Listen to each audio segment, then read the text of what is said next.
कस्तूरी तिलकं ललाटपटले वक्षस्थले कौस्तुभं नासाग्रे वरमौक्तिकं करतले वेणुकरे कङ्कणं शर्वाङ्गे हरिचन्दनं सुललितं कण्ठे च मुक्तावली गोपास्तरी परिवेष्टितो विजयते गोपाले मङ्गलावळिः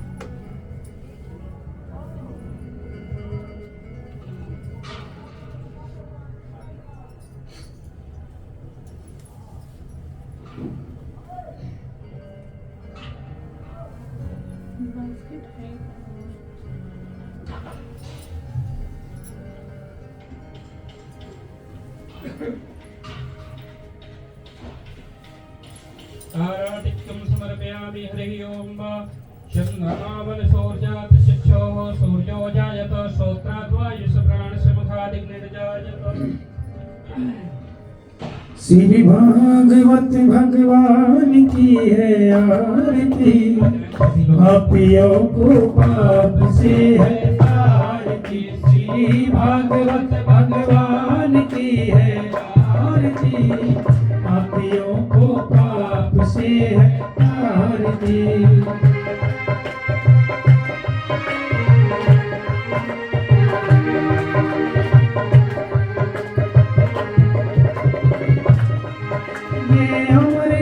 ये मुक्ति पंथ ये पंचम है निराला है हम ज्योति जगाने वाला है। ये अमर ग्रंथ ये मुक्ति पंथ ये पंचम है निराला है हम ज्योति जगाने वाला है। हरि नाम हरि नाम यही हरि नाम यही हरि नाम यही सबके महिमा की आरती पापियों को भागवत भगवान की है आरती पापियों को पाप से है तारती।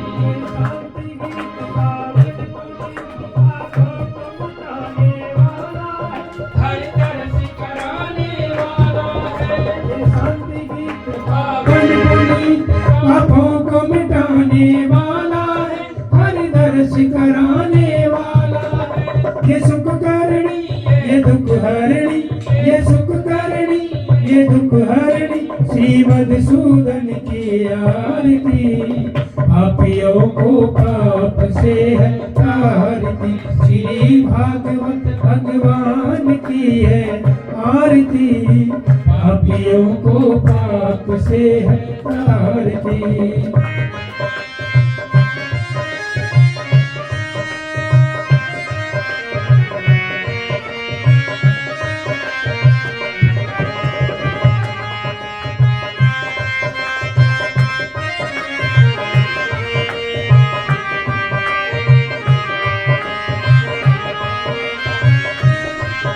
ये मधुर बोल भगवंत कोल सत मार्ग बताने वाला है बिगड़ी को बनाने वाला है। ये मधुर बोल भगवंत कोल सत मार्ग बताने वाला है बिगड़ी को बनाने वाला है। श्री राम यही घनश्याम यही श्री राम यही घनश्याम यही प्रभु के महिमा की आरती पापियों को पाप से है तारती। श्री भागवत भगवान की है आरती पापियों को पाप से है तारती। कर्पूर गौरम करुणावतारम संसार सारम भुजगेन्द्रहारम सदा वसन्तं तुल्यवानन्दे भवं भवानी सहितं नमामि। त्वमेव माता च पिता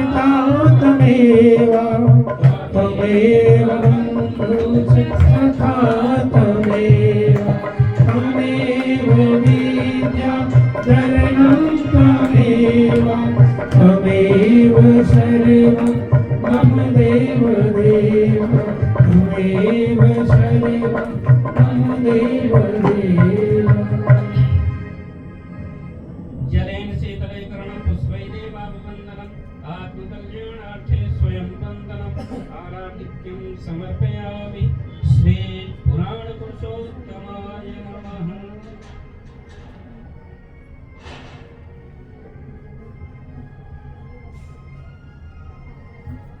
हरि ओम जनेन जगमयजन्त देवास्तानि धर्माणि प्रथमान्यासन्नः तेन सम्महिमानः सुचन्द्रजत्र पूर्वे साध्याः सन्ति देवाः शेवन्तिका बकुलपाटलाब्जे पुन्नागजातिकरवेलसालपुष्पै बिल्वप्रभाले तुलसीदलमञ्जरे वेद त्वां पूजयामि जगदीश्वर मे प्रसीद नानासुगन्धपुष्पाणि यथा कालोद्भवानि च पुष्पाञ्जलिर्मया दत्तं गृहाण परमेश्वरो मन्दपुष्पाञ्जलिं समर्पयामि पुराणपुरुषोत्तमाय नमः। श्रीमद्भागवत महापुराणाय नमः। बोलो श्री बांके बिहारी लाल की जय। श्रीमद्भागवत महापुराण की जय। व्यास जी महाराज की जय हो। आज के आनंद की जय हो। जय जय श्री राधे। जय जय श्री श्री राधे। जय जय श्री श्री राधे। सभी लोग अपने अपने स्थान पर विराज हैं और भगवान के पावन चरित्रों को श्रवण करें शांति पूर्वक। जय श्री राम।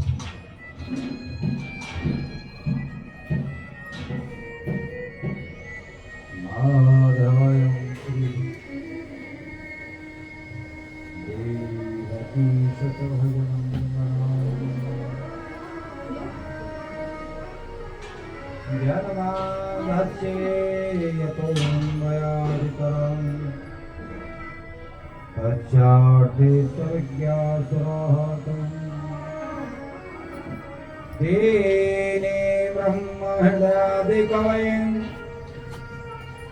मुहन्ति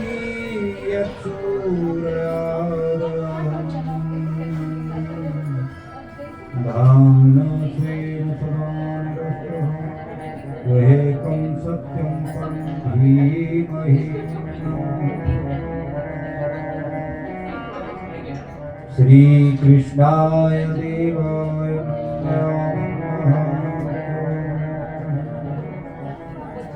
श्यामलावन्मयानं वस्मदन्यधनायदुपतिहीनं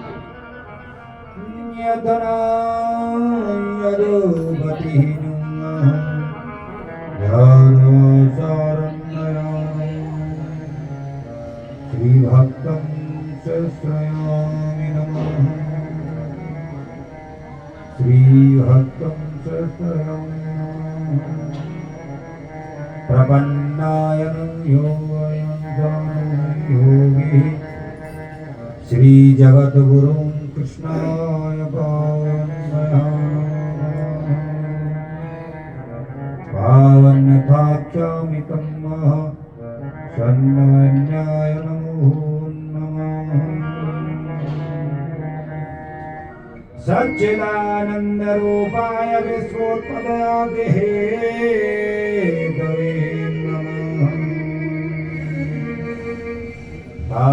तापत्रयविनाशाय श्रीकृष्णाय वयं नमः। श्रीकृष्णाय वयं नमः। यथा विनम्मयानं लोकयोधरानस्वामिनं श्रीनन्दासनं नन्दकेयतनासनं यो विधाते देवांगेरगे स्वदमानं भक्तं यतो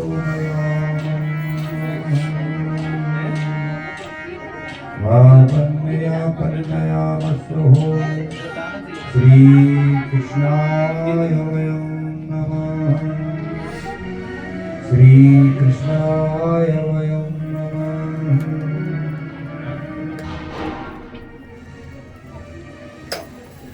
यथा नयानं श्रीः आराध्यनीदेवधगेयं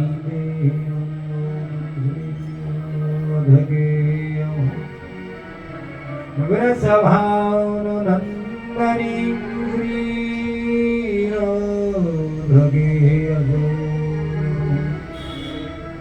नमातयं श्रीकीर्तिं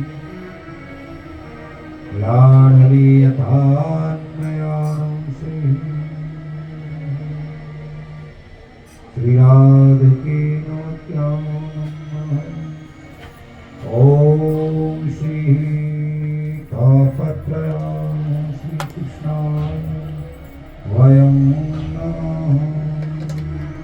श्री कृष्णाय यक्षोमितं देवया समूढ यवनासाय सर्वे सुखो भवन्तयो। श्री हरिदेव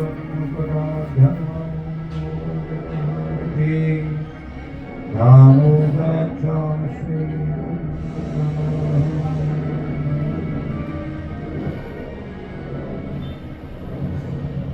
मिश्री सो मिश्री कहे कहे चीर सोते।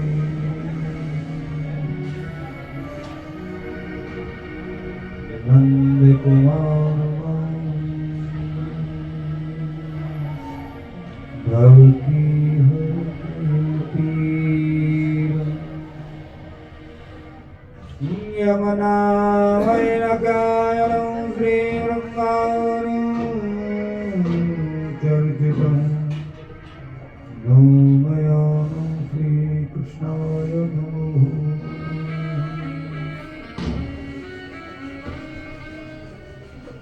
बोले बाल कृष्ण भगवान की, बोले माखन चोर भगवान की, श्री वृंदावन के हरिलाल की जय हो। बोले राधा रानी की जय हो। श्री गिरिराज जी महाराज की जय हो।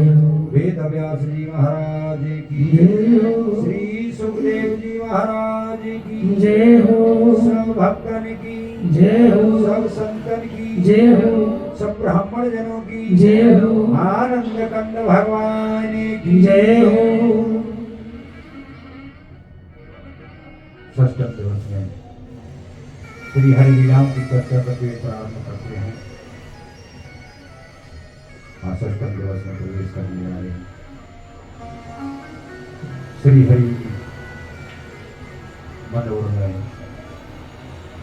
हृदय विलासुत्सवी कल्पतरु पुण्य एवं नटखट लीलाओं का वर्णन करती है। श्री वेदव्यास जी पीठ से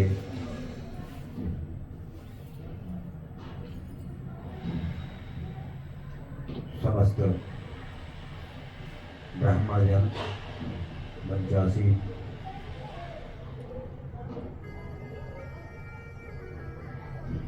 परीक्षित जी, सुखदेव जी महाराज,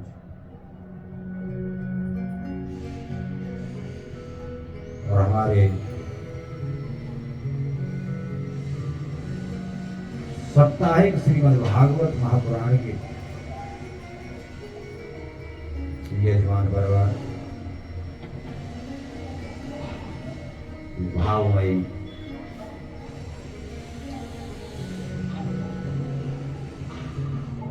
भक्ति रसमयी कथाओं में सुंदर प्रस्तुति संगीतकार, करुणामयी मातृशक्ति, भागवत प्रेमी समस्त बंधुजन,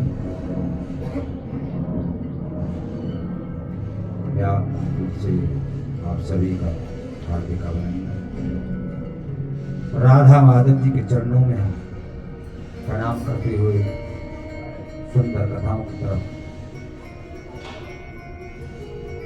प्रस्थान करेंगे।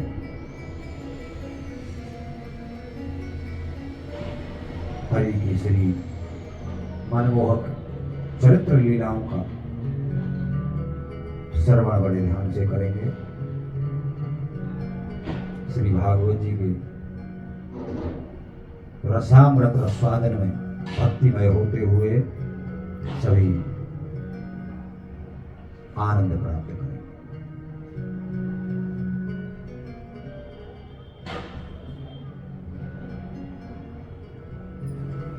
हरि कीर्तन से कथा की तरफ हम प्रारंभ करेंगे। सभी ताली बजा करके हरि कीर्तन का आनंद लें।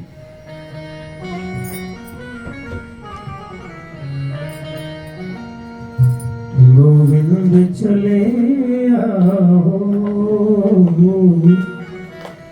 गोपाल चले आओ, गोविंद चले आओ, गोपाल चले आओ।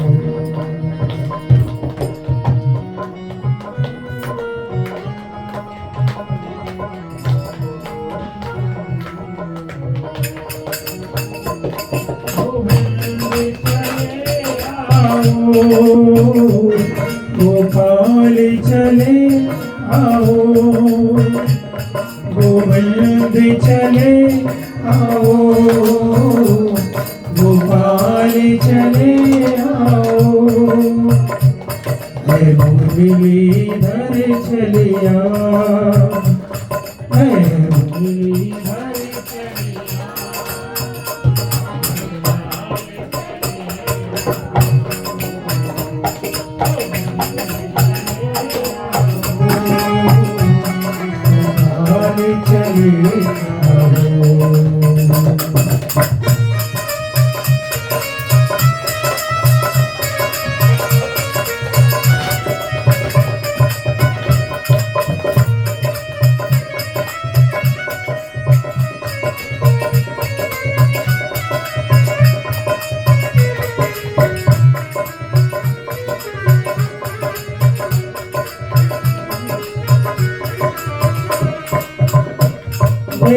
और प्यास करे न करे, वह और प्यास करे न करे। जिस आसे श्री हरि नाम कहे, उसे स्वर्ग से भेंट से प्रयोजन प्राणिक। वासी जो गोकुल धाम कहे, वासी जो गोकुल धाम कहे। बस सार्थक जन्म उसी का है, हर कृष्ण को सागर श्याम का है। बिना कृष्ण के दर्शन के जग में ये जीवन ही किस काम का है, ये जीवन ही किस काम का है। तो गोविंद चले आओ, गोपाल चले आओ, गोविंद चले आओ, गोपाल चले आओ।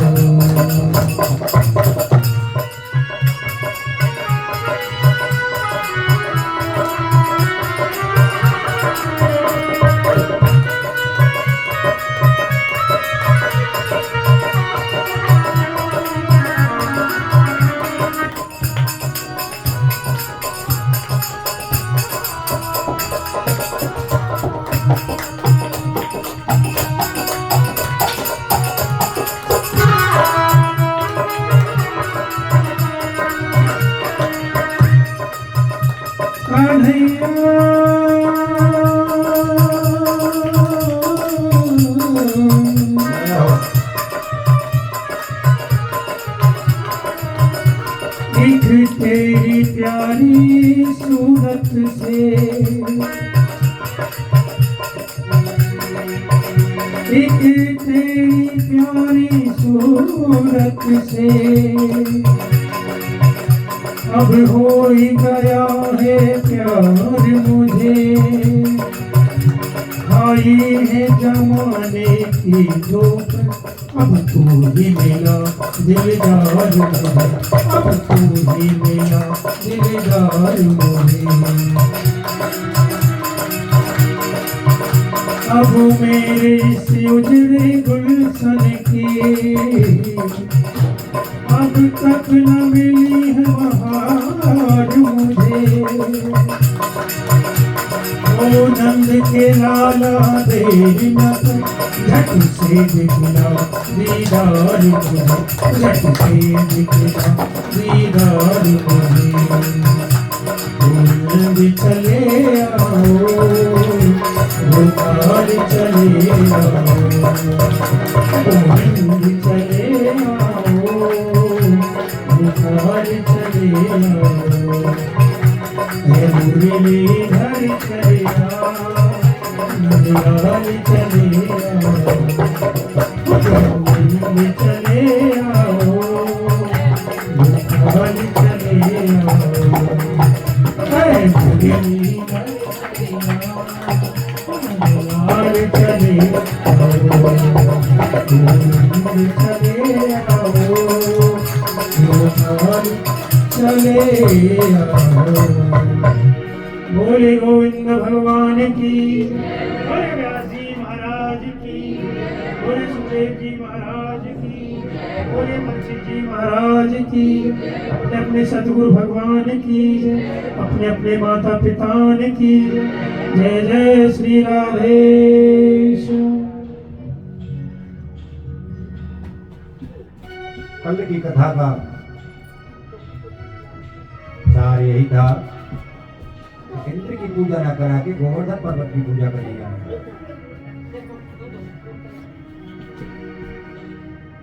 और जब गोवर्धन महाराज की पूजा हुई, जिसमें स्वयं कन्हैया लेट करके ब्रजवासियों की पूजा और भगवान को ग्रहण किया, सभी अपने अपने घर की तरफ प्रस्थान कर गए। इंद्र ने देखा कि प्रत्येक वर्ष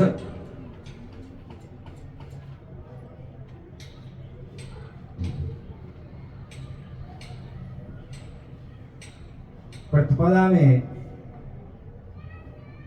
सभी ब्रजवासी मिलकर के बड़ी धूमधाम से हमारी पूजा किया करते थे। इस बार तो उन्होंने कोई पूजा करी नहीं है, तो इंद्र ने अपना अपमान समझा,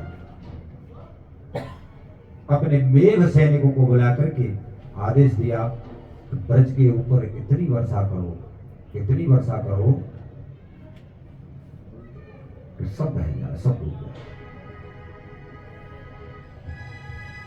इंद्र की आज्ञा पाकर मेघों ने जो वर्षना शुरू किया, घनघोर बादल उठे, बड़ी मूसलाधार बारिश होने लगी, पूरा ब्रजमंडल त्रस्त हो गया। गौएं, बछड़े, गोप, गोपिकाएं सभी इधर से उधर भागते फिर रहे, त्राहिमाम मचा हुआ है। कन्हैया ने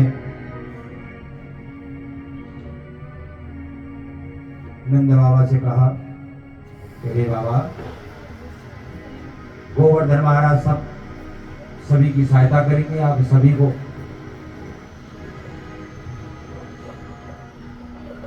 खबर भिजवाओ। सभी ब्रजवासी, ब्रज गोपिकाएं, ब्रज गोप अपनी अपनी गौ बछड़ों को लेकर के गोवर्धन पर्वत के नजदीक आ गए। सभी एकत्रित हुए,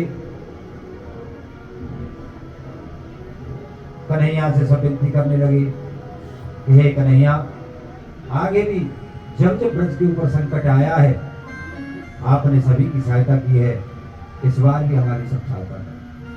कन्हैया ने सभी को बोला कि सभी ब्रजवासी गोपिकाएं को गोवर्धन पर्वत की विनती करो, वही सब सहायता करने वाले हैं, क्योंकि हमने उन्हीं का पूजन किया है, इसलिए सहायक भी गिरिराज जी ही हैं। और उसी क्षण कन्हैया ने अपने बाएं हाथ की कनिष्का उंगली पर श्री गिरिराज पर्वत को जोर लगा करके धारण कर लिया। गोवर्धनगिरी को धारण करते ही सभी ग्वालवाल गोवर्धन पर्वत के नीचे सभी एकत्रित हो गए। और सभी इंद्र के प्रकोप से बचे रहे। सभी गौएं कृष्ण जी के चारों तरफ आकर के खड़ी हो गई और मधुर मुस्कान लिए हुए कन्हैया गिरि पर्वत को धारण किए हुए सभी को शांति और सुख प्रदान कर रहे हैं।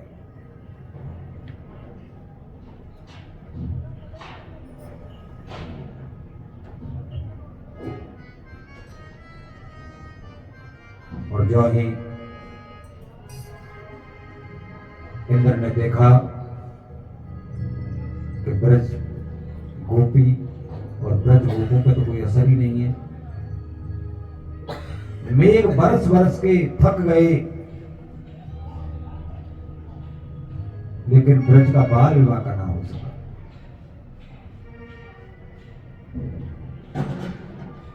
इस कथा से हमें यही ज्ञान प्राप्त होता है कि जिसकी सुरक्षा की जिम्मेदारी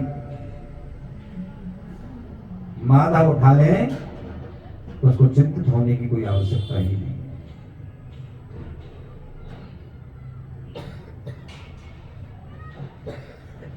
और ब्रज और वृंदावन तो सदैव श्री हरि के हृदय में वास करता है।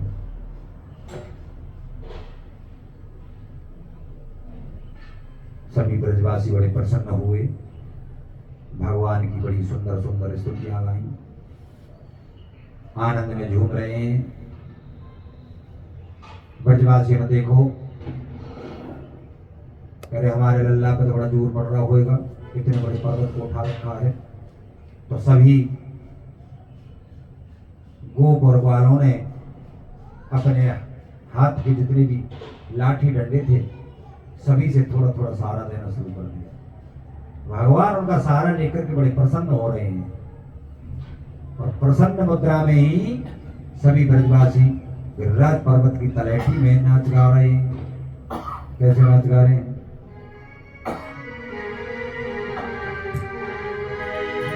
कन्हैया मेरो मारो, बुलंद लाला मेरो मारो, नथ से गिरवर लीनो धार। कन्हैया मेरो मारो, नथ से गिरवर लीनो धार। कन्हैया मेरो मारो।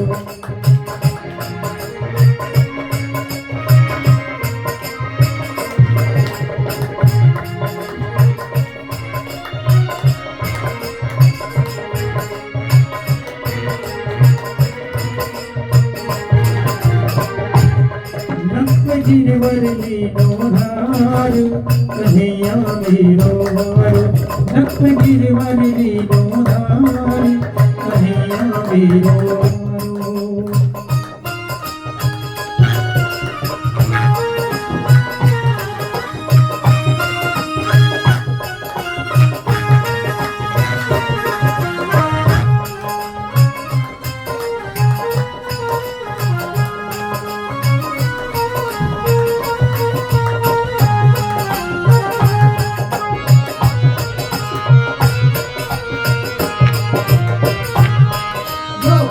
यशोदा मैया एक जोड़ लगाओ मेरे भैया। एक जोड़ लगाओ मेरे भैया। गिरवर में कन्हैया मेरो मारो, तुम्हें गिरवर लीनो धार। कन्हैया मेरो मारो।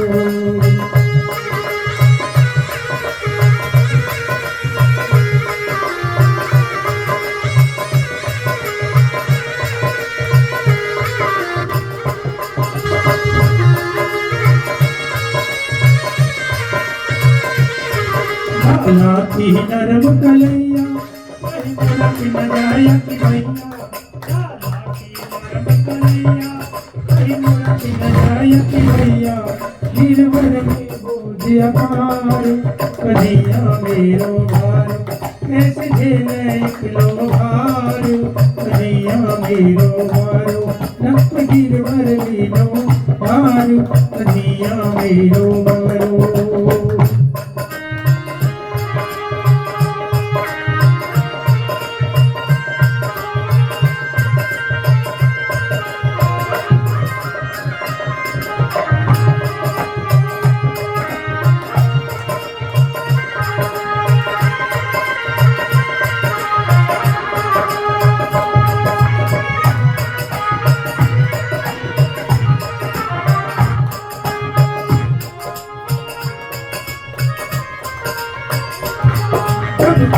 इंद्र ने कीना नक गोवर्धन धर लीना सबको इंद्र ने कीना नक गोवर्धन धर लीना बादल बरस गए हार कन्हैया मेरो हार नक गिरवर लीनो धार कन्हैया मेरो हार नक गिरवर लीनो धार कन्हैया मेरो हार नक गिरवर लीनो धार कन्हैया मेरो हार।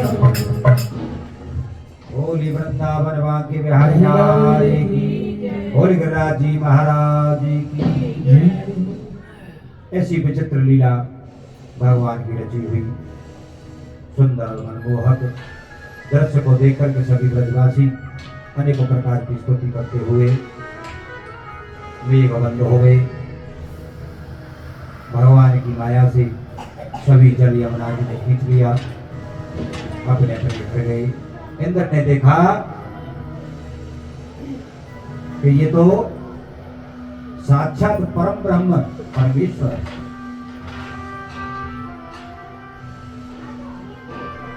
मन में बड़ा क्षोभ हुआ, बड़ा पश्चाताप करते हुए सोचा कि मुझे श्री हरि की शरण में चलना चाहिए। इंद्र ने ऐरावत हाथी पर विराजमान होकर के अपने सभी ऋषि मुनि और सभी देवताओं को साथ में लेकर के भगवान श्री हरि की शरण में ब्रज में पधारे। कन्हैया जी ने जब देखा कि इंद्र आ रहे हैं तो कन्हैया जी सभी ब्रजवासियों से दूर जाकर के एकांत में शांत होकर के एक शिला पर गिरिराज जी की शिला पर विराजमान हो जाते हैं। जब इंद्रनाथ आते हैं पास में, जब किसी जी को शांत बैठे हुए देखते हैं, अपने हाथी से उतर के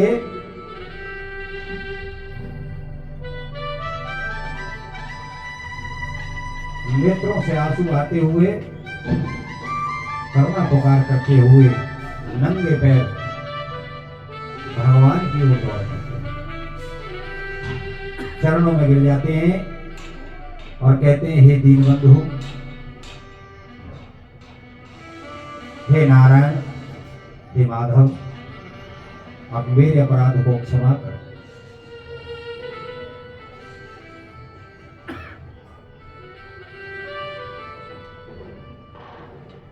आपके रूप को तो ब्रह्मा आदि भी नहीं पहचान पाते।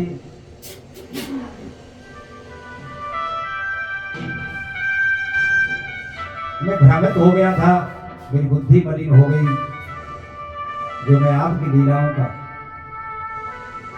आभास न कर सका।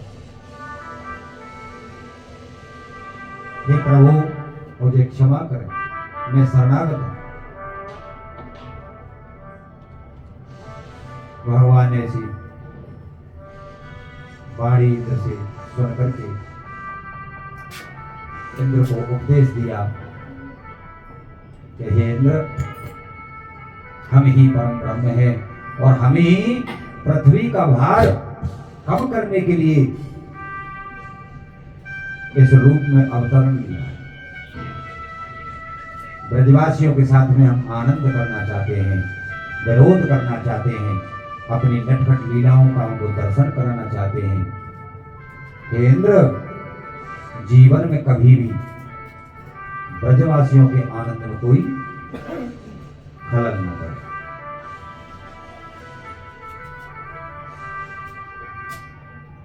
और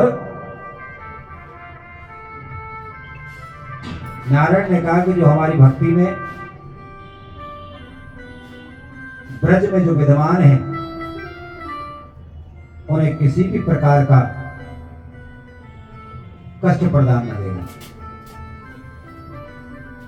इंद्र ने भगवान की सभी उपदेशों को सहस्त्र स्वीकार कर लिया।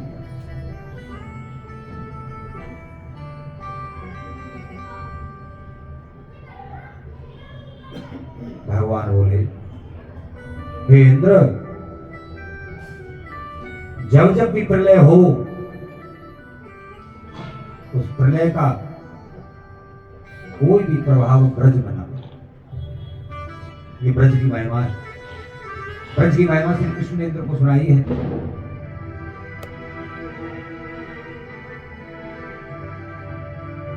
सूत जी महाराज राजा परीक्षित से बोले कि परीक्षित, ब्रज की महिमा का प्रसंग मैं तुम्हें एक समय स्वयं श्री हरिनारायण और देवों के देव महादेव की वार्ता का वर्णन सुना करके मैं तुम्हें आनंद करता हूँ। महाराज परीक्षित ने हाथ जोड़ करके ध्यान से सुनना प्रारंभ किया। सुखदेव जी महाराज कहते हैं कि एक समय पृथ्वी पर सभी देवताओं सहित स्वयं भोलेनाथ काशी को अपनी राजधानी बनाकर के निवास करते थे। बड़े सुंदर भवन थे। जगत जननी माता भवानी से यही विराजमान थे।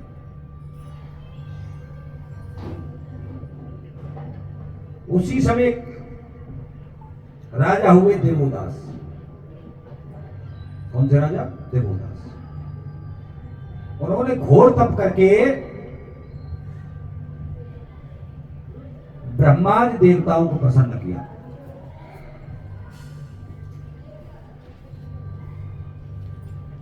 और सभी से वर मांगा कि जो संसार का उत्तम राज्य हो वो मुझे प्रदान हो।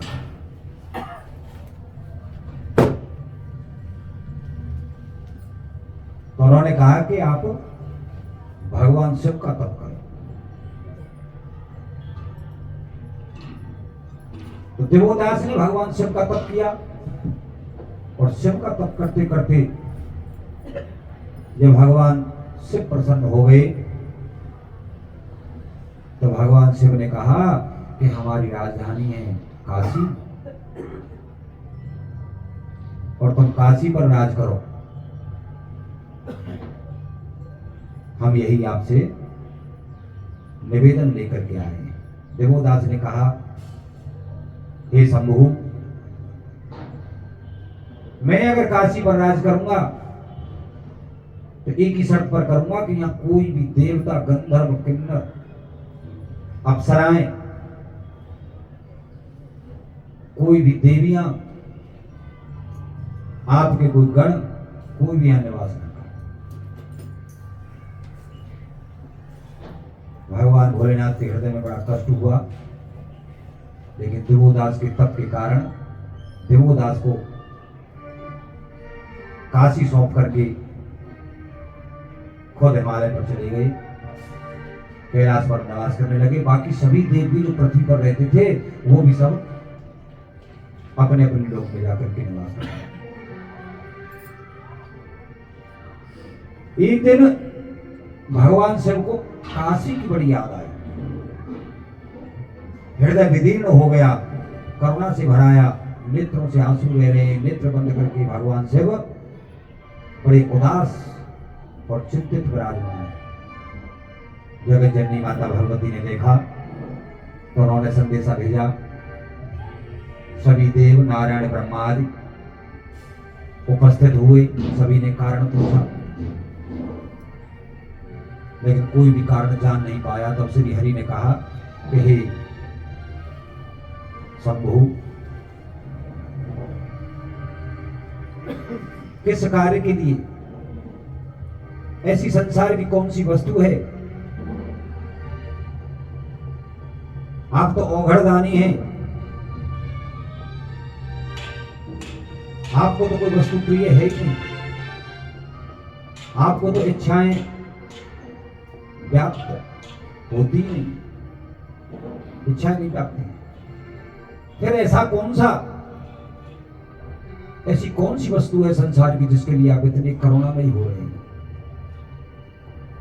भगवान शिव ने नेत्र खोल करके कहा, हे नारायण, आज हमें काशी की बड़ी याद आ गई।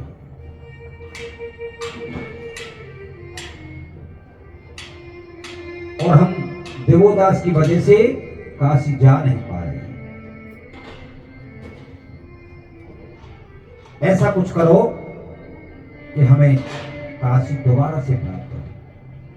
और नारायण ने भी व्यंग में बोला कि हे भोलेनाथ, आप तो देवोदास की वजह से नहीं जा पा रहे हैं काशी, और हम तो, काशी की तो महिमा बहुत बड़ी है।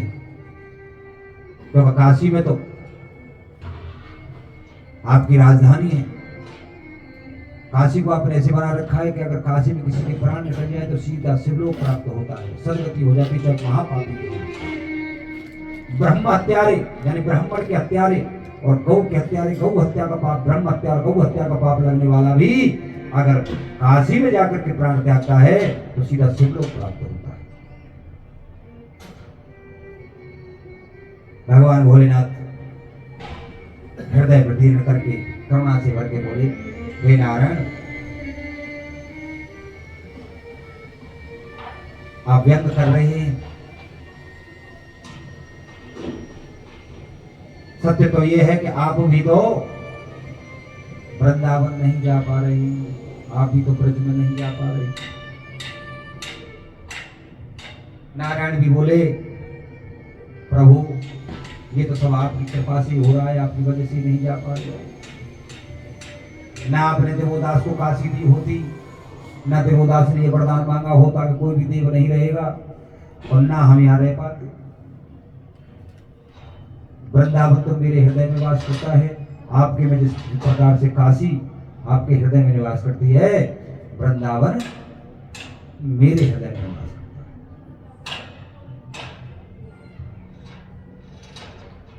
पर काशी की महिमा तो बड़ी है, वहां तो कितना भी संसार में सबसे बड़ा पाप कौन सा है पता है? ब्रह्म हत्या और गौ हत्या।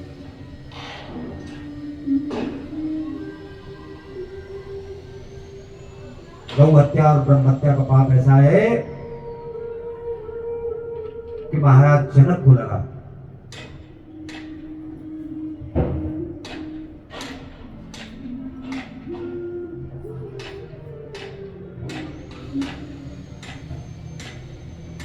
इस कारण से महाराज जनक ने जब धनुष यज्ञ किया माता सीता का, तो अयोध्या को निमंत्रण ही नहीं भेजा। सोचो, उस समय जिसमें ऐसे राजकुमार हो न श्री राम जी, लक्ष्मण जी, भरत जी, शत्रुघ्न जी हो, ऐसे राज्य को निमंत्रण न भेजना कितना अचंभित करता है।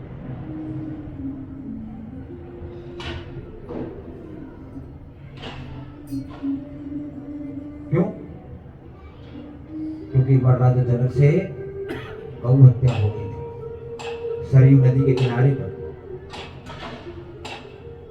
जनक जी ने उसका पश्चाताप करने के लिए, अपने आप को दंड मांगने के लिए अपने सैनिक को, अपने दूत को महाराज दशरथ के पास में भेजा। महाराज दशरथ से जाकर के कहा दूत ने कि हमारे महाराज जनकपुर के राजा महाराज जनक से आपके राज्य में गौ हत्या हो गई, भूल बस गौ हत्या हो गई। उसका पश्चाताप करना चाहते हैं, वो दंड चाहते हैं। हे महाराज, आप चलें और हमारे महाराज को दंड दें, जिससे उन्हें पश्चाताप करने का अवसर मिला। महाराज दशरथ उसी समय पूजा करने जा रहे थे। समझो, महाराज दशरथ उस समय भगवान शिव की पूजा करने जा रहे थे।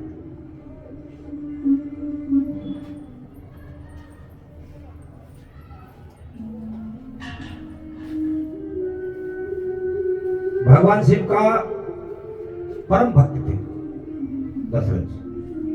प्रतिदिन जाए, नंगे पैर जाते थे।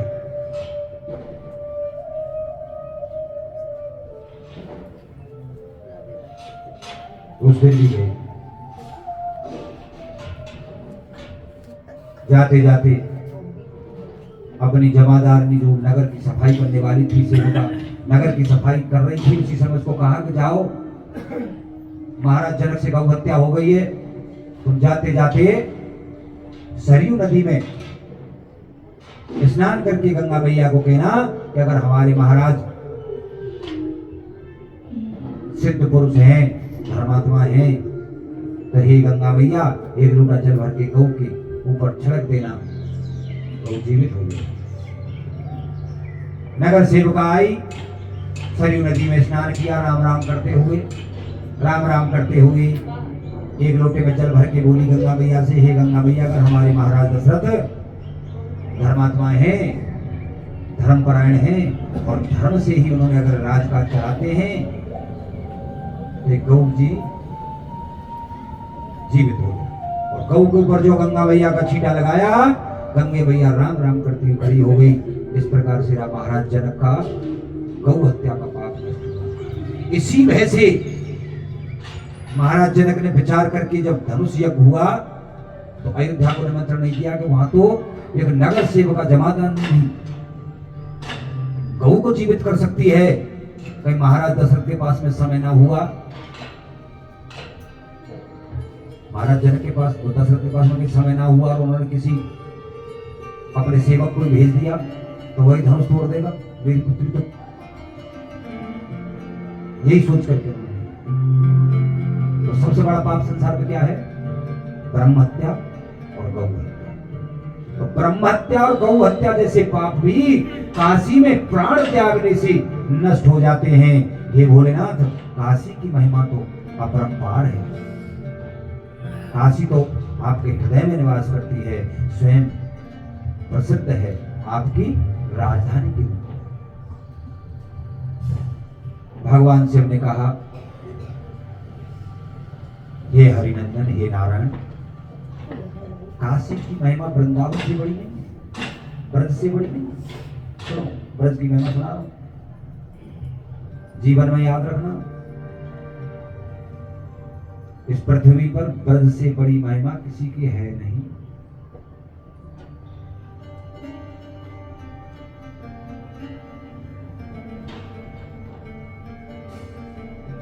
स्वयं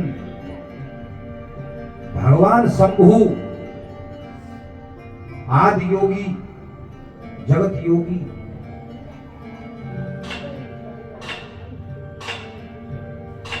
प्रलयकारी भगवान त्रिभुवन त्रिनेत्रधारी शिव स्वयं ब्रज की प्रकाष्ठा बता रहे हैं, प्रशंसा कर रहे हैं, महत्व सुना रहे हैं। क्या कह रहे नारायण से? हे नारायण, काशी में तो प्राण त्यागने से मुक्ति मिलती है और ब्रज में तो 3 प्रकार से मुक्ति मिलती है। पता कौन कौन सी? 3 प्रकार की मुक्ति ऐसे मिलती है कि काशी में तो जन्म लेने से भी मुक्त हो जाते हैं और मृत्यु होने पर भी मुक्ति मिलती है। और अगर कहीं बाहर जाकर के भी कोई मर जाए, काशी का तो ऐसा है कि काशी से बाहर जाकर कोई मरा है तो उसकी मुक्ति नहीं है, लेकिन ब्रज का ऐसा है कि कोई बाहर जाकर के कोई मर जाता है, उसकी मृत्यु हो जाती है और उसका अंतिम संस्कार ब्रज में लाके कर दिया जाता है, तब भी उसकी मुक्ति हो जाती है। यही तो ब्रज का सार है, यही वृंदावन है जो भगवान श्री नारायण की हृदय में निवास करता है। प्रेम से बोलो जय श्री कृष्ण। ये महिमा है। वही उपदेश इंद्र को दे रहे हैं कि हे इंद्र, जब भी प्रलय हो तो प्रलय का प्रभाव ब्रज के 84 कोस में न पड़ जाए। कितने कोस में? 84 कोस में। तो हमारी मुक्ति तो हो ही गई है, हम तो जन्म ही वहीं हुआ है हमारा, और हो सकता है मृत्यु के बाद में भी कहीं फूका फांकी भी वहीं हो जाए, वह ठठरी भी चली जाएगी वहीं, तो मुक्ति हो ही जाएगी।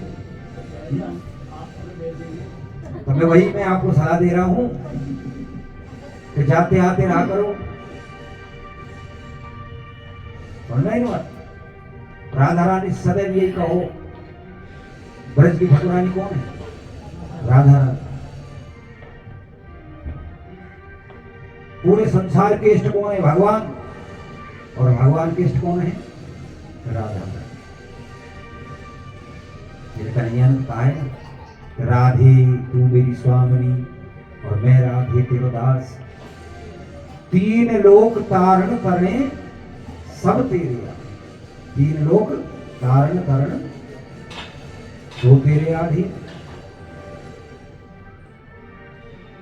कन्हैया जी ने स्वयं कहा है कि हे राधे, तू तो मेरी स्वामिनी है।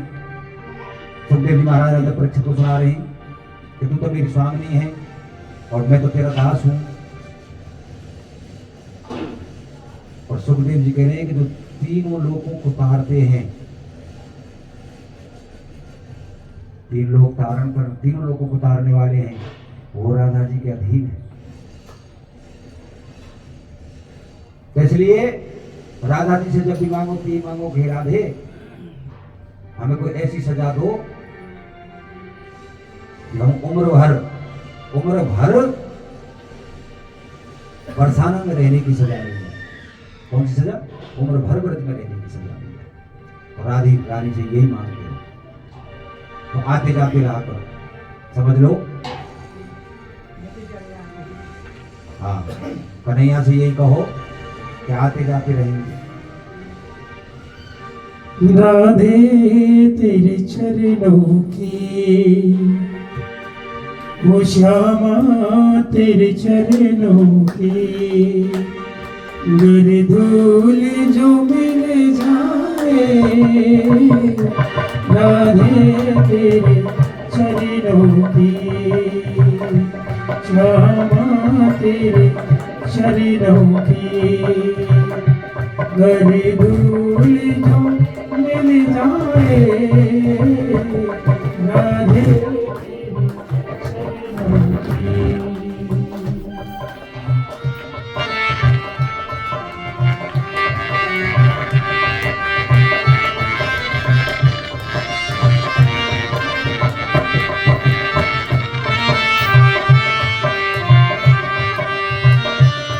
सुनते हैं तेरी रहमत, दिन रात बरसती है। सुनते हैं तेरी रहमत, दिन रात बरसती है। एक बूंद जो मिल जाए, एक बूंद जो मिल जाए, दिल की गिर जाए, राधे श्यामा तेरे चरणों की।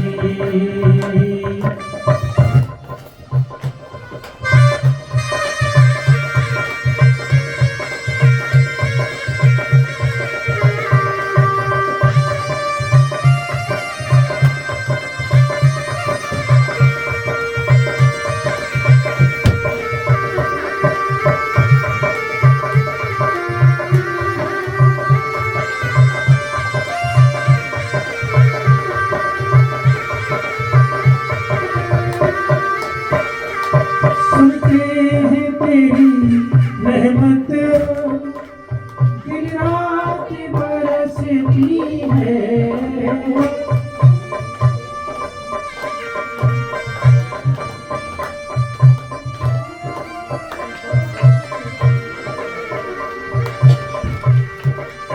वो नजरों से गिराना,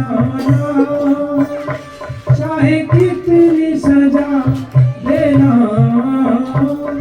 नजरों से गिराना, चाहे कितनी सजा देना, नजरों से जो गिर जाए, नजरों से जो गिर जाए, मुश्किल संभल आए।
तुम सामने हो मेरे, तुम सामने हो मेरे, मेरा दम ही निकल जाए,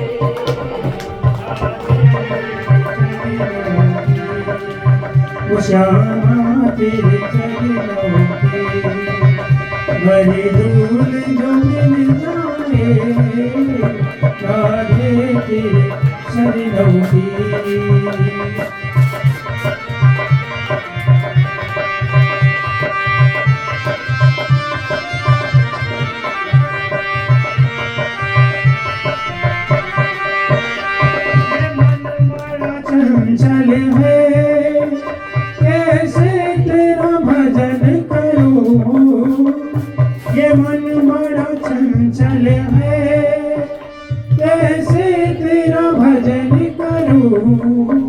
जितना इसे समझाओ, जितना इसे समझाओ, उतना ही मचल जाए राधे तेरे चरणों की, ओ श्यामा तेरे चरणों की धनी धूल जो मिल जाए राधे तेरे चरणों की, ओ श्यामा तेरे चरणों की, ओ राधे तेरे चरणों की। बोले राधा रानी सरकार की। इस प्रकार से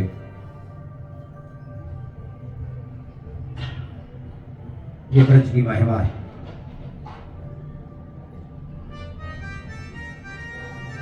कि जब भी प्रलय होगी तो दो ही जगह ऐसी है पृथ्वी पर, काशी और ब्रज, यही बचे रहेंगे। इनका पुनरुत्थान ही होगा, लुप्त नहीं होने वाला। इंद्र को यह आदेश दिया, इंद्र खुशी खुशी प्रणाम करके अपने लोक को प्रस्थान कर गई। उधर कन्हैया भी ब्रजवासियों के साथ में और मनोहर लीलाएं करने लगे।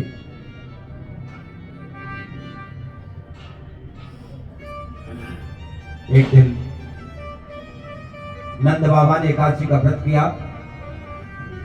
एकादशी का व्रत करने के बाद में द्वादशी में एक घड़ी बची थी शेष। एकादशी का व्रत करके द्वादशी में पारायण करना होता है। एक घड़ी बची थी।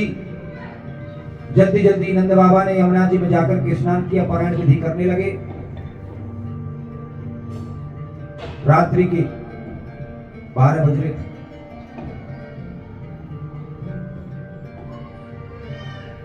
द्वादशी समाप्त होने वाली थी, एक घड़ी शेष थी। 12 बजे जाकर के यमुना में स्नान किया तो वरुण देव के सैनिक उनको उठा करके ले गए, बंदी बना के। और वरुण देव के सम्मुख जाकर के उनको खड़ा कर दिया। वरुण देव ने जब देखा कि ये तो कन्हैया मुरलीधर के बाबा हैं, उन्होंने बड़ा स्वागत सम्मान किया, आदर के साथ में बिठाया, अनेक सुंदर सुंदर भोजन कराया और विनती करी कि आप यहीं रहे। आपके यहाँ आगमन से हमें भी नारायण का दर्शन करने का ये अवसर प्राप्त हो जाएगा। हम भी वो छठा देखने चाहते हैं जिसमें हमने सुना है कि नारायण स्वयं जाकर के ब्रज में नृत्य करते हैं, मोर का पंख धारण करते हैं, गौएं चराते हैं। कैसा रूप है वो रूप हम भी देखते हैं। सभी ब्रजवासी ढूंढने लगे। जब सुबह नंद बाबा नहीं पहुंचे घर तो हाहाकार मच गया। सभी इधर से उधर ढूंढने लगे। कन्हैया को जब पता चला तो कन्हैया ने सभी ब्रजवासियों से कहा आप चिंता न करें, मैं अभी ढूंढ करके लाता हूँ। अपनी योग दृष्टि से देखा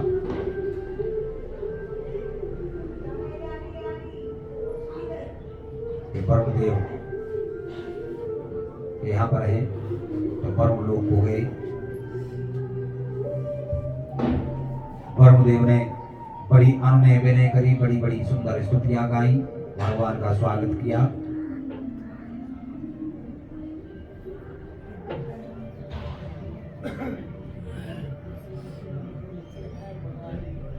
क्षमा मांगी कि हम आपके बाबा को पहुंचवा देते जभी,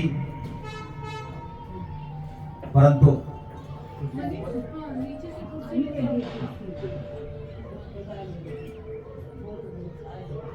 हम आपका दर्शन करना चाहते थे, इसलिए हम उनको पहुंचा नहीं पाए। आपने हमें धन्य कर दिया, कृतज्ञ कर दिया। आपने दर्शन देकर के हमारा जीवन आनंदित हो गया।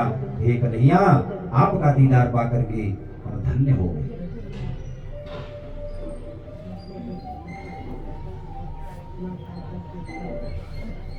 नंद बाबा को कन्हैया के साथ में विदा किया।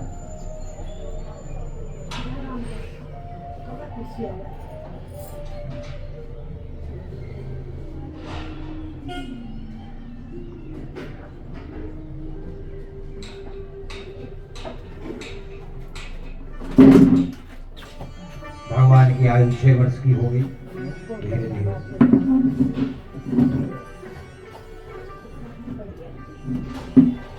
एक दिन कन्हैया सभी ब्रजबालाओं के साथ में रासलीला कर रही थी।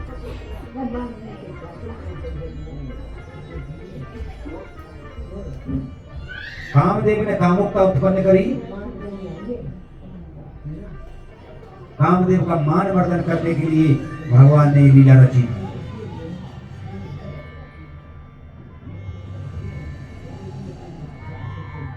कि जब ये चीर हरण किया था भगवान ने, तब उनकी आयु 5 वर्ष की।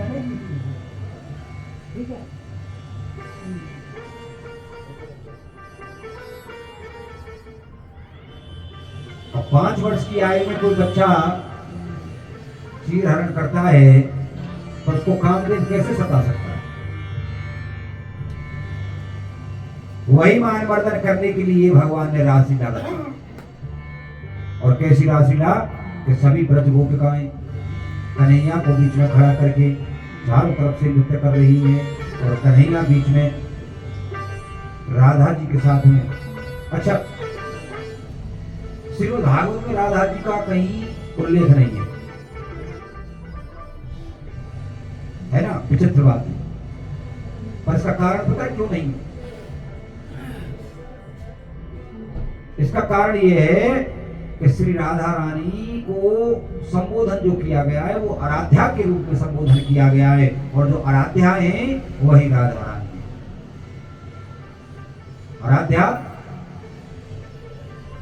श्री सुखदेव जी महाराज की इष्ट है राधा रानी। श्री सुखदेव जी महाराज की कौन है? इष्ट है।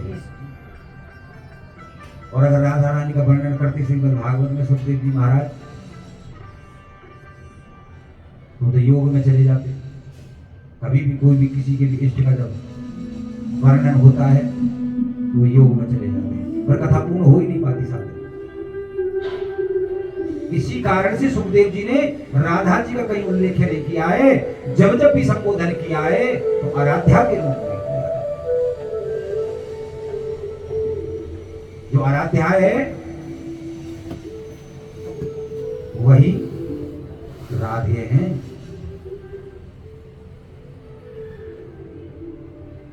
राधा जी के साथ में रासलीला कर रही हैं। सभी गोपिकाएं बीच में खड़े करके घेरा बना करके नृत्य कर रही हैं। कामदेव ने जब ये तरह से देखा, कामदेव लज्जित हो गया। कामदेव ने प्रणाम किया कन्हैया जी को, चरणों में गिर पड़ा कि मैं बहुत लज्जित हूँ। मैंने तो ये सोचा था कि आपने चीर हरण किया है वो काम की मजबूर होकर के किया है, पर भगवान नारायण ने कहा, भगवान कन्हैया ने कहा, मेरे माधव ने कहा कि हे कामदेव, एक 5 वर्ष की आयु का बच्चा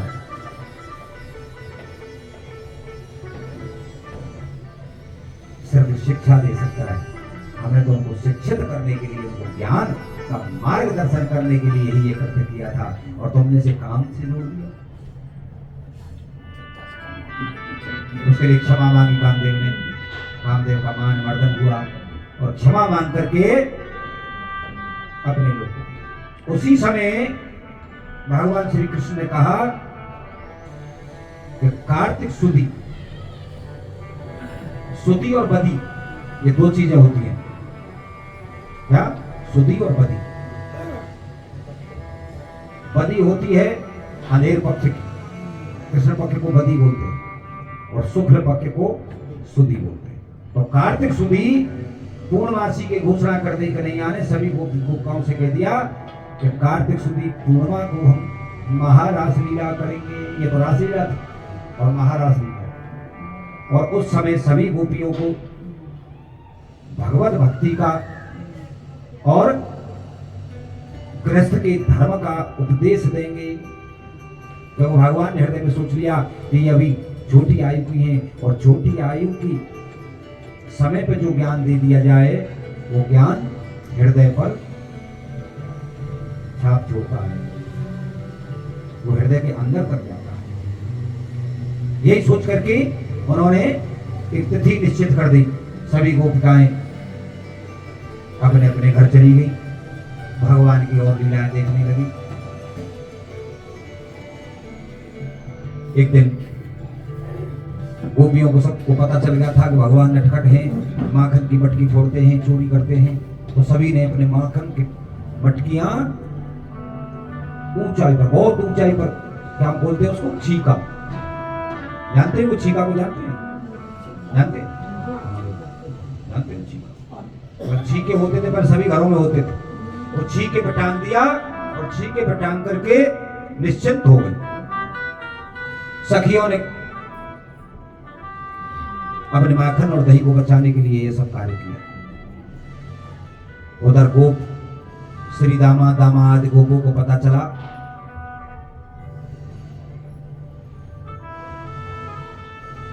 तो श्री दामाद विकलांग थे। ये पता है बात आपको? श्री दाम भगवान के सखा थे। श्री दाम लंगड़े थे तो वो ज्यादा भाग भी नहीं पाते थे, उछल कूद भी नहीं कर पाते थे। पर एक ऐब अधिक होता है।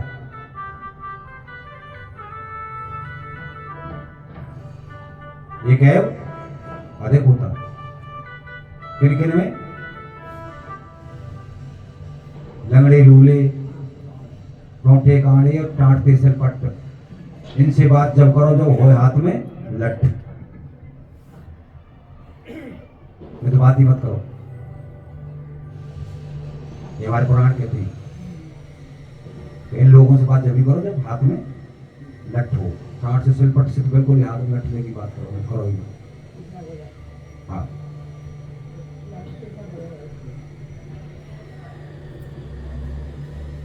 तो श्री दामा ने कहा कि भैया कन्हैया ने कहा हाँ भैया श्री दामा कि अब तो गोपियों के यहाँ से हमें कभी भी माखन नहीं मिलेगा, अब तो भूखे ही रहना पड़ेगा। कन्हैया ने पूछा ऐसा क्यों? अरे भैया कन्हैया गोपी तो बड़ी चतुर हो गई है। और क्यों? करे भैया अब तो माखन ऐसी जगह पर छुपा दिया है हमारे तो हाथ ही नहीं पहुंचेगी, और मैं तो भैया वैसे ही पैर से लगना हूं। कन्हैया बोले अच्छा गोपियों ने ये किया है तो चलो अपनी पूरी मंडली को तैयार करो, आज हम उन्हीं गोपियों के घर में माखन चुराएंगे जिन गोपियों ने माखन को छुपा के टांग दिया है। श्री दामा ने अपनी टोली को तैयार किया। कन्हैया उसी घर में जा कूदे टोली के साथ में। तो देख करके दूर उतनी ऊंचाई पे गोप बोले, ग्वाल बोले कन्हैया इतनी ऊंचाई पे कैसे पहुंचेंगे? उन्होंने कहा पहुंचेंगे, जरूर पहुंचेंगे, यहां तक आए तो पहुंचेंगे भी जरूर। और कैसे? तुम सब खड़े हो जाओ, एक के ऊपर एक हो जाओ और मुझे सबसे ऊपर ले लो, मटकी पर हाथ पहुंच जाएगा। इस कथा से भगवान उद्देश्य देते हैं कि सभी कर्म करते करते, सभी कार्य करते करते भगवान कहते हैं कि मुझे सदैव ऊपर रखो। तो जो ऊंचाई बहुत बड़ी लगती है वो खेल खेल में हाथ में आ जाएगी। ऐसे हैं मेरे बात। प्रेम से बोलो जय श्री कृष्ण। कोई भी ऊंचाई हो अगर मुझे ऊपर रखोगे तो अवश्य हाथ आ जाएगी, वो खेल बन जाएगी आपके लिए। ये इस कथा का सार है। सभी सखाओं ने एक के ऊपर एक लदे और गोपों ने कन्हैया को ऊपर ले लिया। कन्हैया जी फटाक से मटकी के पास पहुंच गए। सभी सखा बड़े प्रसन्न हुए। अब पर वहां एक और घटना घट गई। सोचो ऐसी घटना घट सकती है क्या? ये जो कहावत बनी है वो इसलिए बनी है कि जब भी बुढ़िया ने मुंह बढ़ायो तभी पड़ गए ओले। और जो कन्हैया जी पहुंचे ऊपर, और गोपियां भी कम नहीं थी, चतुर बड़ी शानी थी। और गोपियों ने क्या करा, वहां घंटी बांध रखी, छोटी छोटी घंटियां बांध दी मटकी के चारों तरफ। अच्छा, आपने सोचा है कि भगवान मटकी में से माखन चोरी करके क्यों खाते थे? माखन तो उनको माता यशोदा वैसी दे देती थी निकाल के हाथ से उछाल उछाल के, लेकिन फिर भी वो मटकी से रखा हुआ माखन चुरा करके खाते थे। इस कथा का सार क्या है पता है? इस कथा का सार ये है कि जो मटकी रूपी मटका था वो हमारा शरीर रूपी है, और उसके अंदर रखा हुआ माखन आत्मा रूपी भक्ति है। मटकी रूपी शरीर में से भक्ति रूपी माखन को निकाल करके भगवान को खाने मालूम भगवान से एक ही चीज का भक्षण करते हैं, वो अहंकार का, और भोग किस चीज का लगाते हैं? भक्ति का। तो भक्ति रूपी माखन को मटकी रूपी शरीर में से निकाल करके खाना, वो भगवान को संतुष्टि प्रदान करता था, तृप्ति देता था। इसलिए वो बार बार इतने प्रयत्न करके भी माखन को चुराया करते थे मटकी में से। और गोपियां भी बड़ी चतुर थी, उन्होंने मटकियों पर घंटी लगा दी और नीचे से गोप चिल्ला रही, जल्दी करो भजन लग रहा है, कन्हैया भारी हो तुम तो। कन्हैया बोले चुप हो जाओ, चुप हो जाओ। तो क्यों? क्या तो घंटी बंधी है। क्या बंधी है? घंटी बंधी है। अगर जल्दी करूंगा तो घंटी बज जाएगी, थोड़ी देर रुक जाओ। कन्हैया ने घंटियों से कहा कि हे घंटी, तुम तो जानती हो कि मैं कौन हूं और किस कार्य के लिए मैं यहां आया हूं, तो तुम बजना नहीं। और वैसे भी घंटी तो उसी की बजती है ना जिसकी भगवान चाहे। बिना भगवान के अलावा कोई घंटी किसी की बजा सकता है क्या? है? और मैं तो ये कहता हूं घंटी को छोड़ दो, घंटा भी जब भी बजता है। भगवान वैसे दृष्टि हटी और दुर्घटना घटी। तो इस कथा का सार यही है, ये कथा श्रीमद् भागवत की ये कहती है कि अपने प्रीतम, अपने प्रेयसी, अपने प्राण प्यारे से अगर नजर हटेगी तो 100% दुर्घटना घटेगी, याद रखिए। उसका उदाहरण यह है कि जब मां यशोदा की नजर हटी, पूतना के साथ में घटना घटी। ये मैं आपको कथा के शुरू से लेकर के सुनाता हूं, घटना कैसे कैसे घटी। माता का ध्यान कन्हैया से हटा, माखन मथने में लगी, दही मथने में लगी। सक्टासुर ने आकर के कन्हैया के साथ में घटना घटी। ऐसी अघासुर, बकासुर, भक्तासुर,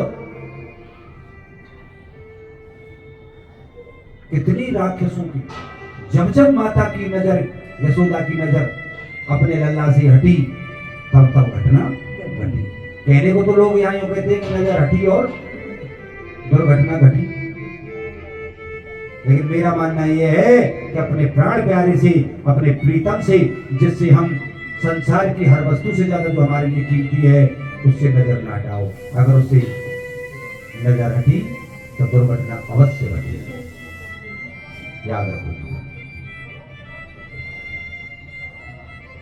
यही इस कथा का सार है। तो घंटियों ने भगवान की सुन ली, चुप हो गई, बजी नहीं। भगवान ने मटकी में हाथ दिया, बजी नहीं। माखन निकाला, ग्वालों को दिया, बजी नहीं। ग्वालों ने खूब मक्खन खाया, नहीं बजी। बंदरों को भी बाहर देके आए, खूब फेंक फेंक के खाया, नहीं बजी, एक भी घंटी नहीं बजी। और जैसे ही भगवान ने कही कि सब ग्वाल वालों का तो पेट पूरा हो गया, थोड़ा सा मैं भी चख लेता हूँ, और जब भगवान ने अपने मुंह में मक्खन दिया तो ही घंटी जोर से बजी, टन टन टन टन। भगवान डर गए। भगवान ने कहा, मेरी घंटी तो क्यों बजी? घंटी बोली, प्रभु आपने माखन निकाला, मटकी तक आए में नहीं बजी। माखन निकाला मैं तब भी नहीं बजी। ग्वाल वालों को खिलाया मैं तब भी नहीं बजी। तो ये घंटी जब मैंने खाया तो क्यों बजी? मुझे भी खा लेने देती थोड़ा सा। बोली, प्रभु आप खा रहे थे तो मैंने तो ये सोचा भगवान का भोग ही लग गया यहाँ तो, और भगवान का भोग लगे और फिर घंटी ना बजे तो फिर घंटी बजेगी कब? प्रभु मैंने तो भोग के ऊपर में घंटी बजा दी। इतने में सभी सखियां जग गई, गोपियां जग गई, दौड़ करके आई। ग्वाल वाल तो सब नीचे से भाग के, कन्हैया लटके रह गए। घंटी बजे जा रही है, घंटी रोकने रही है, कन्हैया लटके हुए हैं। गोपियों ने आकर के इनको नीचे उतारा, पकड़ लिया। पहले एक गोपी ने हाथ पकड़ करके, चल तुझे आज माँ यशोदा के पास में ले जाते हैं, तू कैसा कैसा नटखट है, हमने इतना ऊंचा माखन रख दिया, घंटी बात नहीं, फिर भी चोरी कर, आज तो तुझे सजा दिलवा के रहूंगी। और आगे आगे गोपी जा रही है, पीछे पीछे कन्हैया को खींचती हुई ले जा रही है हाथ पकड़ के। कन्हैया पीछे से कह रही, अरे थोड़ी तो देर छोड़ दे, अरे मेरे हाथ में दर्द हो रहा है, इतनी टाइट क्यों पकड़ रही है, थोड़ा छोड़ दे। करते करते करते करते, नहीं मैं तुझे घर जाके छोड़ूंगी। कन्हैया जी ने लीला रची। कितनी देर में उस गोपी का पति, छुट्टी थी, संडे का दिन था, गोपी नहीं गया था।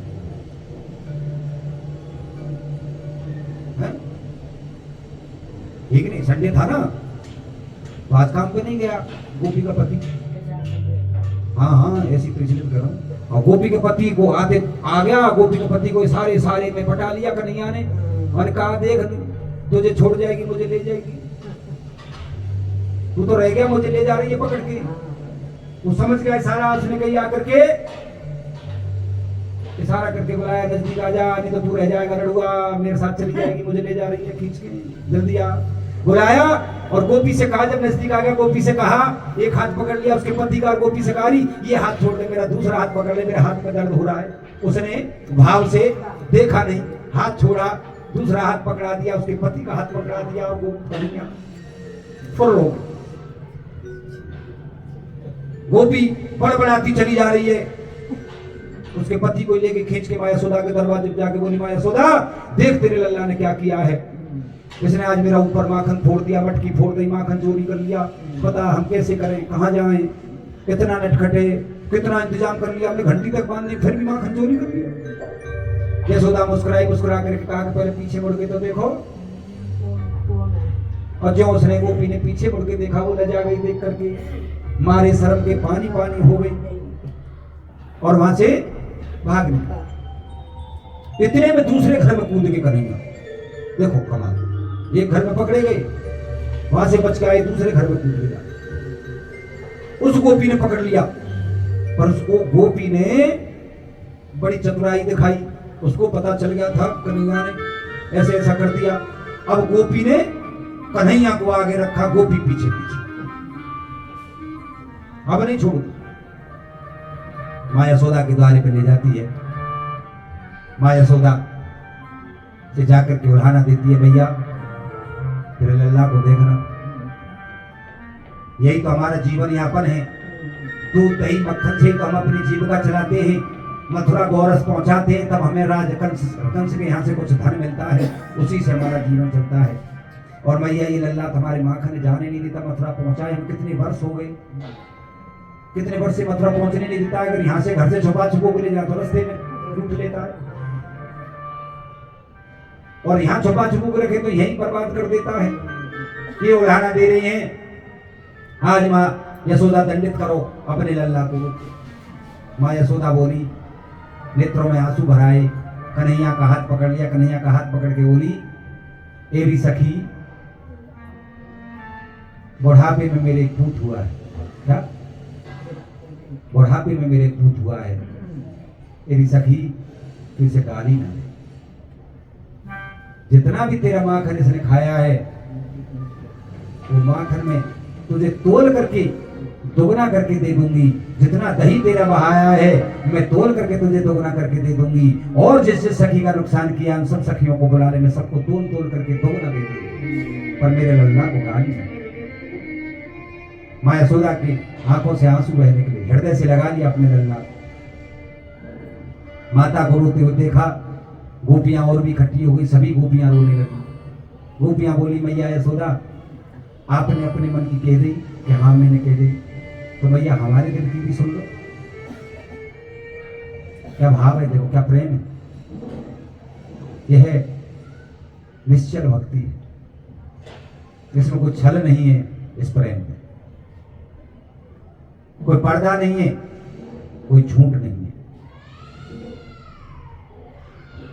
गोपी कह रही है, भैया हमारे दिल की भी सुन लो।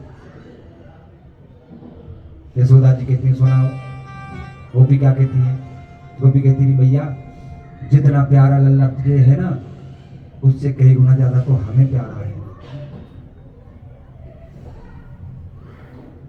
फिर भैया यशोदा बोली, अरे मुझे प्यारा है, तुम्हें कैसे प्यारा है? मुझे तो इसलिए प्यारा है, मेरे तो घर में कितनी माखन की मटकी में फोड़ देता है, कितना नुकसान कर देता है, मैं फिर भी इसको नहीं गाली देती, डांटती नहीं, कभी उलाना नहीं देती, तो उलाना देने आ गई।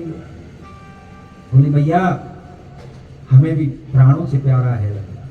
हम तो उल्हाना देने इसलिए आते हैं कि वहां आता है तो हम वहां दर्शन करते हैं, और जब हमारे दिल में हुक उठती है, यानी मिलने का जब दिल करता है कन्हैया से, देखने का, इसके मुख को देखने का मन करता है, इसकी छटाएं देखने का मन करता है, तो भैया हम किसी न किसी बहाने से आ जाते हैं आपके द्वारे पे।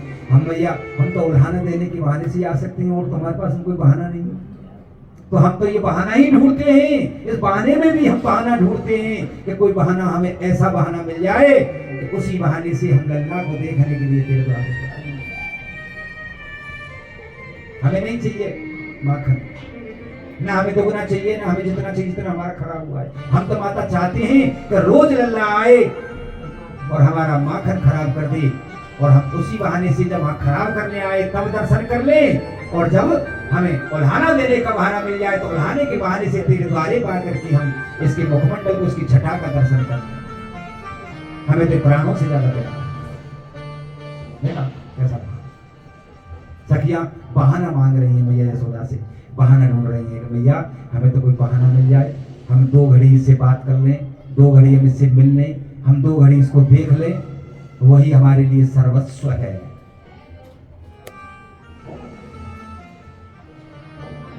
जिसे हम प्राणों से अधिक प्रेम करते हो, जिसे हम सदैव अपने निकट चाहते हो, उसके लिए ही तो हम ये बहाना ढूंढते हैं कि हम आजू बाजू रहे अपने कन्हैया। ये भाव,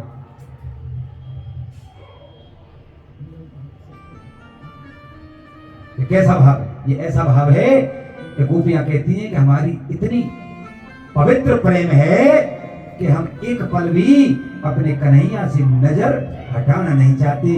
मैया अगर जब भी नजर हटेगी तो दुर्घटना अवश्य घटेगी। तो याद रखो, जीवन में अपने कार्य करो, अपने कर्म करो, सब काम करो, रोटी भी बनाओ, दाल भी बनाओ, भोजन भी बनाओ, भोग बनाओ, नहाओ धो श्रृंगार भी करो, है? लेकिन अपने प्राण प्रीतम से, अपने मोहन से नजर ना हटाओ।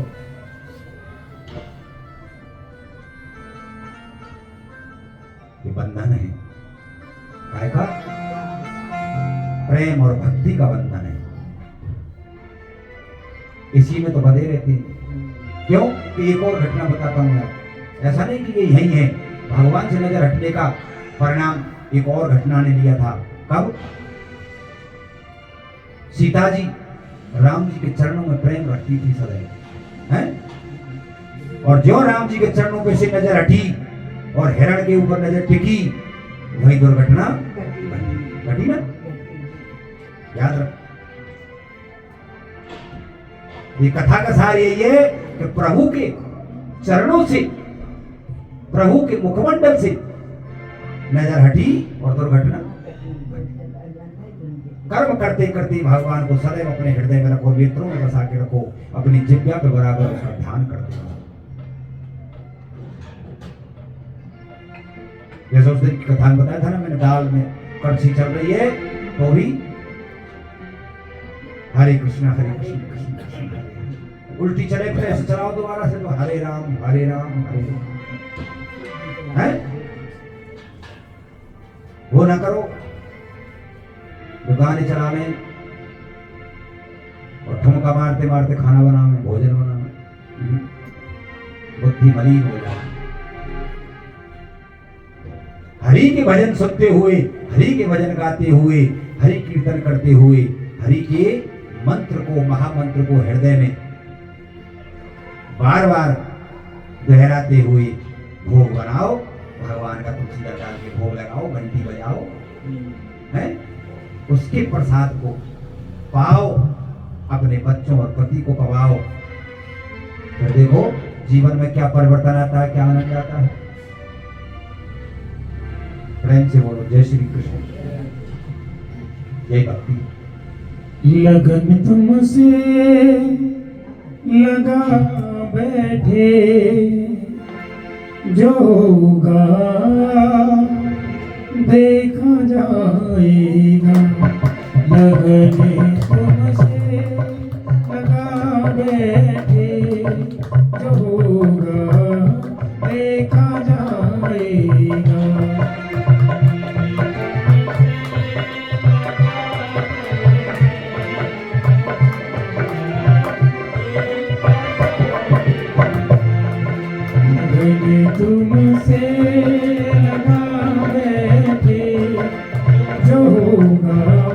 देखा जाएगा, जो होगा देखा जाएगा, जो होगा देखा जाएगा। तुम्हें अपना बना बैठे, तुम्हें अपना बना बैठे, जो होगा देखा जाएगा। लगन तुमसे लगा बैठे, जो होगा देखा जाएगा।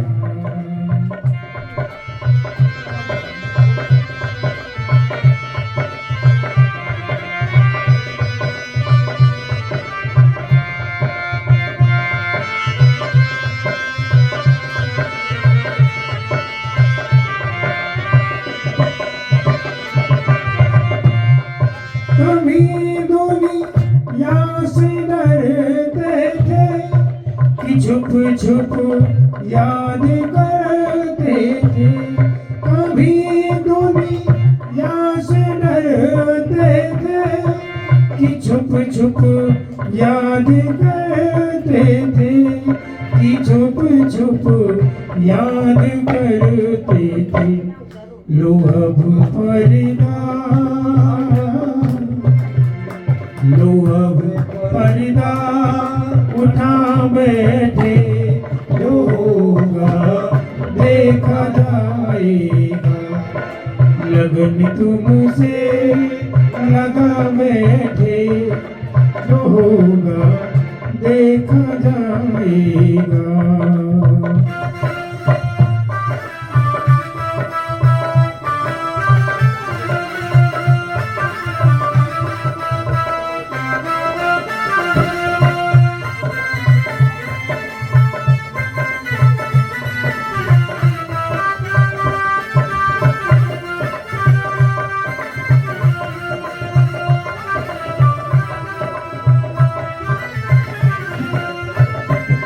कभी डर था कि ये दुनिया हमें बदनाम कर देगी।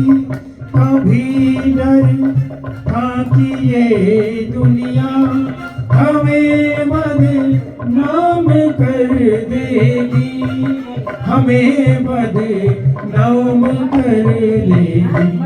शर्म सब बेच खा बैठे, शर्म सब बेच खा बैठे, जो होगा देखा जाएगा। लगन तुमसे लगा बैठे, जो होगा देखा जाएगा।